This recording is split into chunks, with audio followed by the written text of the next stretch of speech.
देखो डॉक्टर इसरार रहमतुल्लाह अलैह की जो पेशगोइयां हैं, ये पेशगोइयां एक अंदाजा होती हैं, सही भी हो सकती हैं, गलत भी हो सकती हैं। इन पर ऐसे ईमान मत लेके आओ जैसे हम कुरान और सुन्नत पे ईमान लाते हैं। मैं भी एक अंदाजे से बात कर सकता हूं कि ये हो जाएगा, लेकिन वो नहीं होता। बाज दफा हो भी जाता है, बाज दफा नहीं भी होता। तो बाज बातें डॉक्टर इसरार ने की थी, वो नहीं हुई पूरी। वो उन्होंने की थी लेकिन नहीं हुई पूरी। बाज की है जो हो गई पूरी। तो इंसान को इंसान रहने दो, उसको पैगंबर बना के, ऐसा बुजुर्ग बना के कि वो पेशगोइयां कर रहे होती चली आ रही हैं, ये मत करो ये काम। लोग कहते हैं वो तो हदीसों से पेशगोइयां कर रहे हैं। हदीस से पेशगोई मुमकिन ही नहीं है, क्योंकि हदीसों में किसी चीज का टाइम मेंशन नहीं किया गया है। और ये मैं अपनी तरफ से नहीं कह रहा, ये पहले लिख चुके हैं उलमा और मुहद्दिसीन। चूंकि तारीख में देखा है उलमा मुहद्दिसीन ने कि हदीसों से लोग ताने बाने मिला के एक प्रिडिक्शन करते हैं, एक पेशगोई करते हैं, और फिर उसके हिसाब से माहौल बनाना शुरू कर देते हैं। हालांकि हदीस में उसका वो टाइम मेंशन नहीं होता। और फिर या तो उसके नाम पे कोई फसाद फैला देते हैं, या फिर सादा लोग जब देखते हैं कि ये होने वाला था लेकिन हुआ नहीं, तो उनका हदीसों से ईमान उड़ जाता है।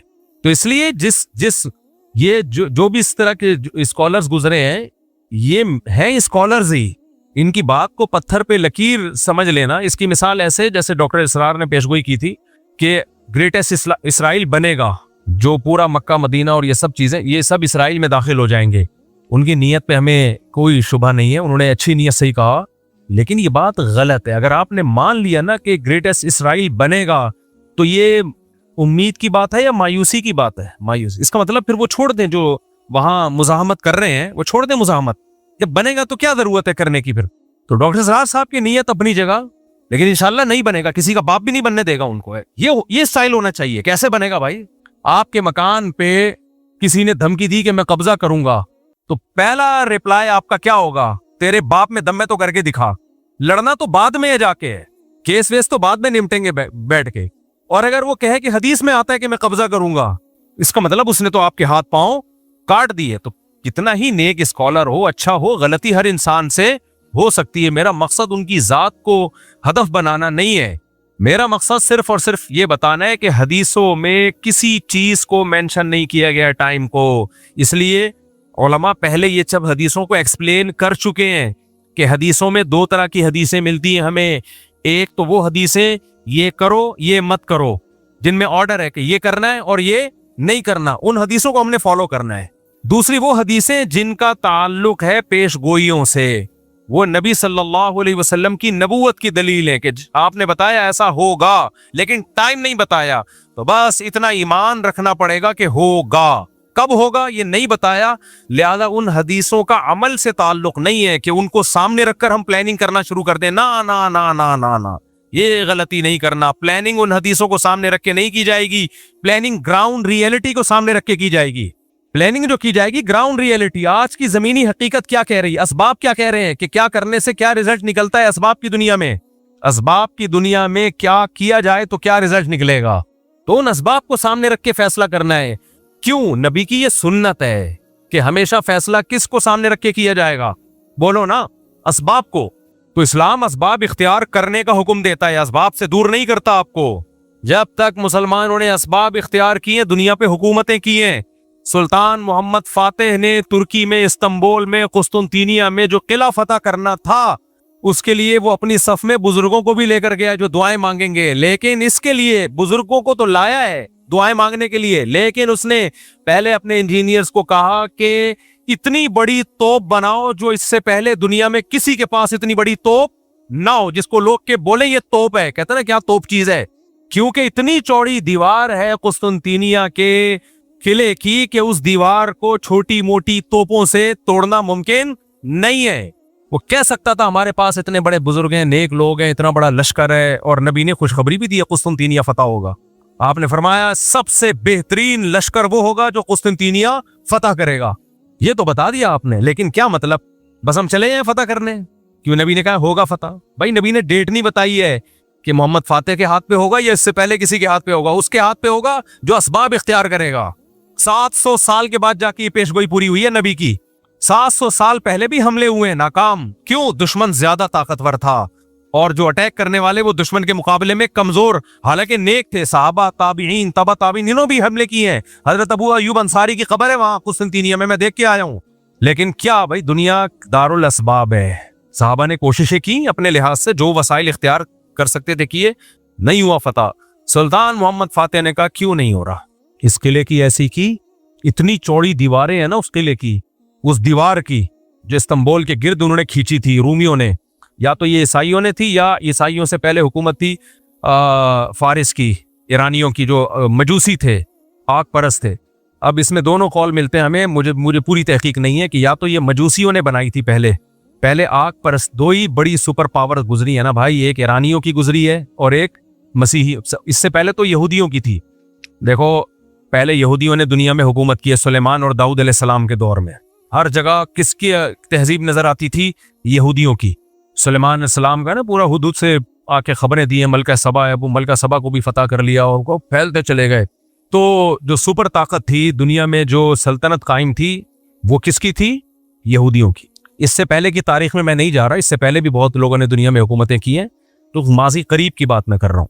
उसके बाद अल्लाह ने किसके हाथ में रूहानी खिलाफत दी है? मसीहियों के हाथ में। हजरत ईसा पर ईमान लाने वाले ये फैलते चले गए, जंगों के जरिए भी, दावत और तबलीग के जरिए भी। कुछ इलाकों को तो ईसाइयों ने तलवार के जोर से फतह किया, कुछ ऐसे थे जो खुद ब खुद पूरी स्टेट्स मसीही मजहब में दाखिल हो गई, क्योंकि उसमें अट्रैक्शन थी। लेकिन ये जो मजूसियों की हुकूमत थी, आग की पूजा करने वाले ईरान की तरफ थे, ये इनकी अपनी एक अलग रियासत थी, बहुत बड़ी स्टेट थी इन लोगों की भी। तो ये दो सल्तनतें, एक रोमन एम्पायर और एक ईरानियों की जो मजूसियों की एम्पायर थी, ये दो बड़ी ताकतें थीं जब इस्लाम दुनिया में बोलो आया है। तो ईसाइयों की लड़ाई ज्यादातर इन्हीं से हो रही थी, या तो यहूदियों से होती थी या इनसे होती थी, मजूसियों से। तो ये जो इस्तांबुल है तुर्की, ये था पहले मजूसियों के कब्जे में, आग परस्तिश, आग की जो पूजा मुशरिक लोगों के। अब या तो ये दीवार इन्होंने बनाई थी जिस पर मसीहियों ने उसी तरह से हमला किया, बहुत मुश्किल से उस पर कब्जा किया, या ये कि ये बनाई किसने थी? मसीहियों ने बनाई थी। ये देखना पड़ेगा किताबों में, इस वक्त मेरे जहन में नहीं है।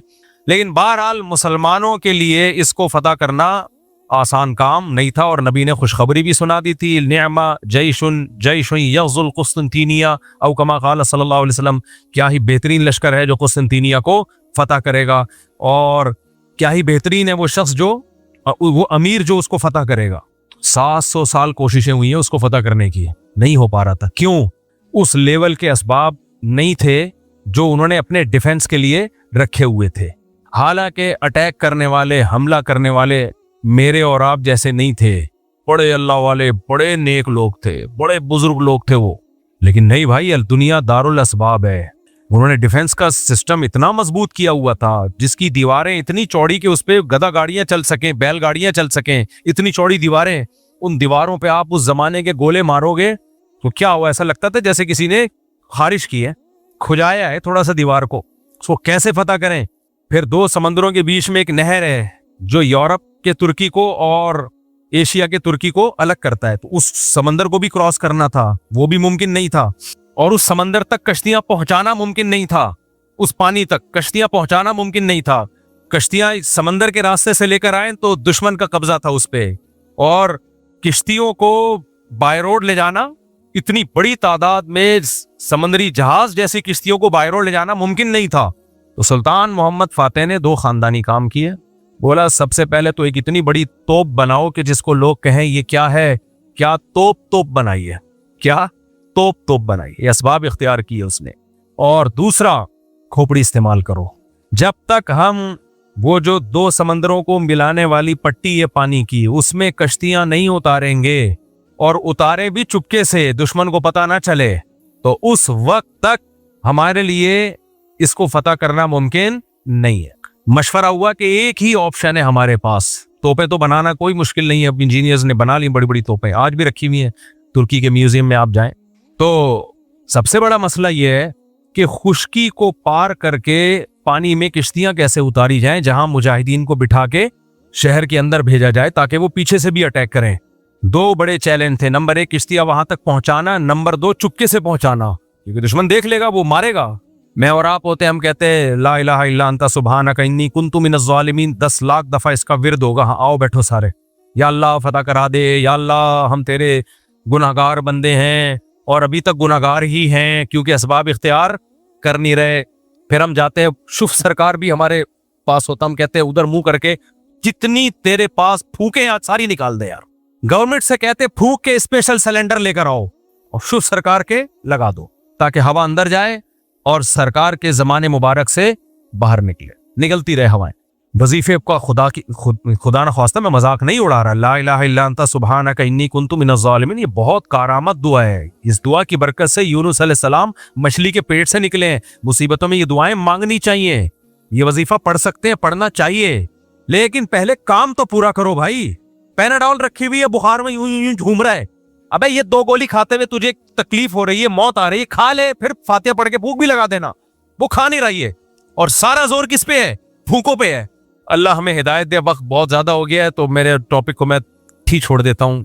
कोई बात नहीं, आपने कौन से एम.ए. इस्लामियात की तैयारी करनी है तो अगले हफ्ते से फिर जहां से छोड़ा इंशाल्लाह वहां से शुरू करने की कोशिश करेंगे। अल्लाह समझने की, अमल की तौफीक अता फरमाए।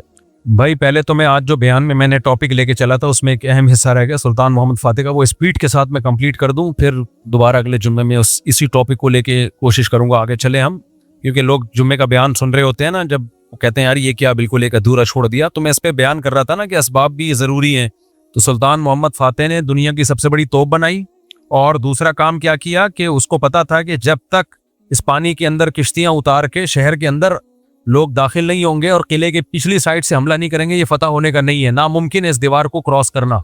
तो मशवरा हुआ, मशवरे में क्या तय किया मैं ये बता रहा था। ऐसा नहीं है कि वजीफे ही पढ़ना शुरू कर दिए उन्होंने बैठ के, बस ये करो वो, भाई असबाब इख्तियार किए।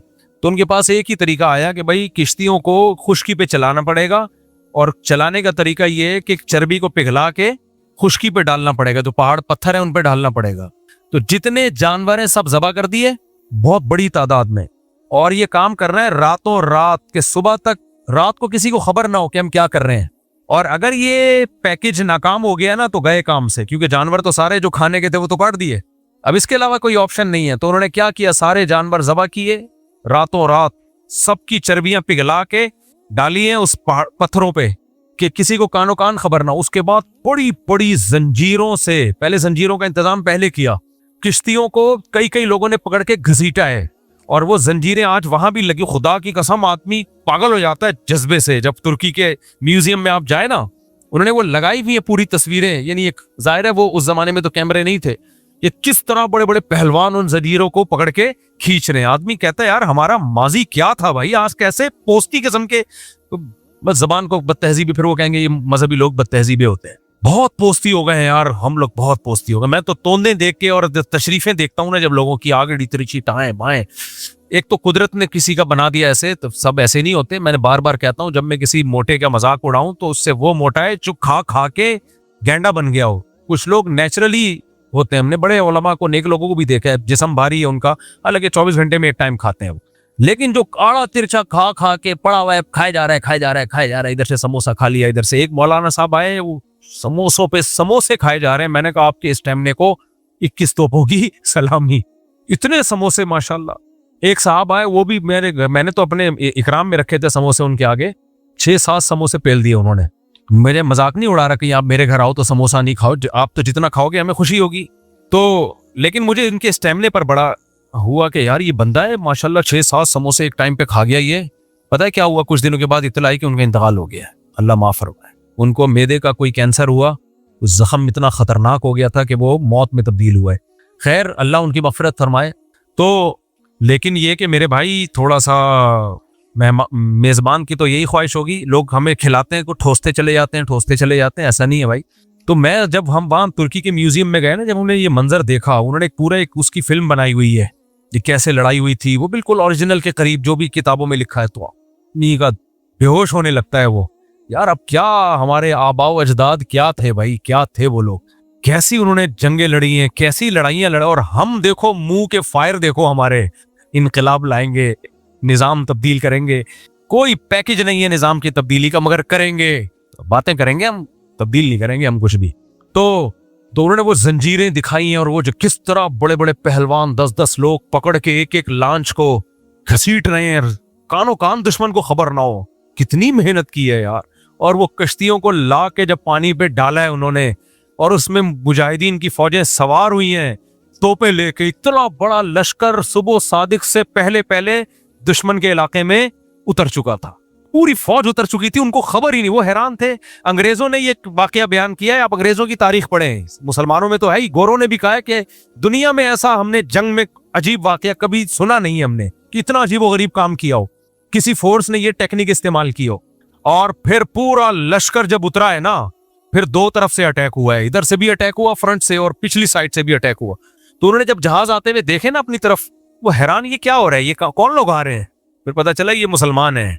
तो दोनों तरफ से जब धुनाई हुई है तो कब्जा हुआ मुसलमानों का। सुल्तान मोहम्मद फातेह ने जाके जो उनका कलीसा था उसमें तकरीर की, जुम्मे की नमाज पढ़ाई। वो जुम्मे की तकरीर आज भी मौजूद है उसकी। अतातुर्क ने बदमाशी ये की है कि तुर्की का रस्मुल खत चेंज कर दिया ताकि तुर्क कौम का अपनी हिस्ट्री से रिलेशन खत्म हो जाए।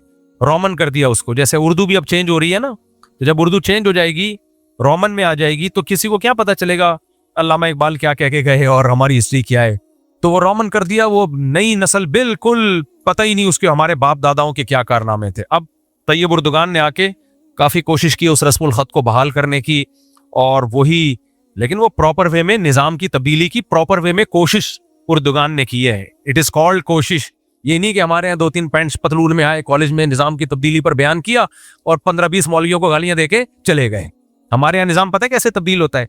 स्कॉलर आएगा, इंग्लिश में ठिश फिश मारेगा और कहेगा ये मौलवी निजाम की तब्दीली के लिए कुछ नहीं कर रहे, ये सब 2 नंबर है, इनको सिर्फ निकाह तलाक के मसाइल आते हैं, इस्तिंजा के मसाइल आते हैं, 2 नंबर, निजाम की तब्दीली होनी चाहिए। लोग कहते हैं जबरदस्त, अगली मीटिंग में हम आपसे मुलाकात करेंगे। लोग समझते हैं आप कोई पैकेज आ रहा है, अगली मीटिंग में निजाम की तब्दीली का खानदानी किस्म का पैकेज। फिर आएंगे, देखो ये मुफ्ती तारिक मसूद को देखो शादियों पे बयान करता है तलाक। निजाम के सिस्टम की तब्दीली पे कोई बयान हुआ नहीं हुआ।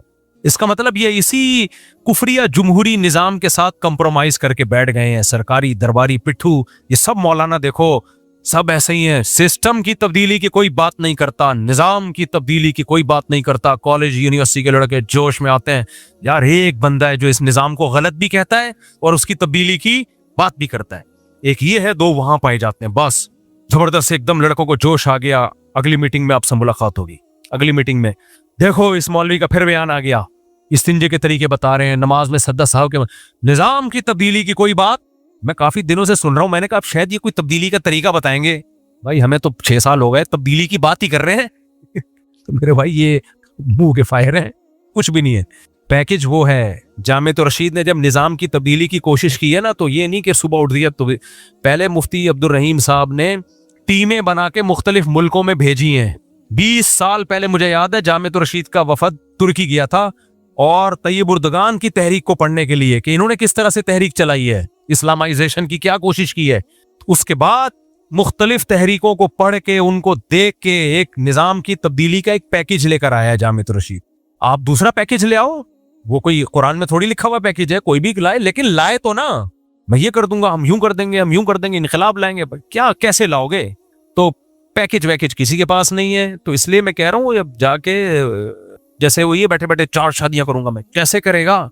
शादी दफ्तर वालों से राब्ता करेगा या किसी के बेवा होने का इंतजार करेगा या ऑर्डर पे किसी को बेवा बनाएगा, क्या करेगा? कुछ लोग ऐसे भी हैं कि वो बेवा होने का इंतजार कर रहे हैं।